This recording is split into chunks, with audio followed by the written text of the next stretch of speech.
నీతో ఎన్నిసార్లు చెప్పాను? ఎందుకు నన్ను ఇలా పొగుడుతున్నారు? నేనేమి నిన్ను పొగడ్డం లేదు. అయితే ఓకే. Excuse me sir. చెప్పండి మేడం.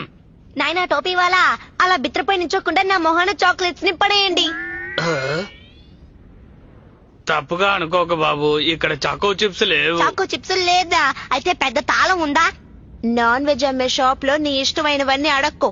అపార్థం చేసుకోకండి, చిన్నపిల్లాడేదో తెలియక అడిగాడు. గ్యాప్ ఇవ్వకుండా నాన్ వెజ్ తిని తిని ఆల్రెడీ మీ పొట్ట 2 కిలోమీటర్స్ ముందుకొచ్చేసింది. సారీ మేడం, ఇప్పుడే ఇస్తాను. మళ్ళీ రండి. ఎప్పుడు రావాలి? బాబు నువ్వు మాత్రం రాకు. అమ్మా మరి నాకు చాకో చిప్స్. అమ్మా నాకు choco chips choco chips choco chips కొనివ్వండి అమ్మా.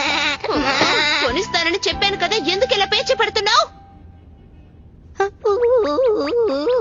కుదురుగా నాతో రా. సరేనండి అమ్మా. ఇప్పుడు నేను నిన్నేమనేసానని మోహం అలా పెట్టుకున్నావు?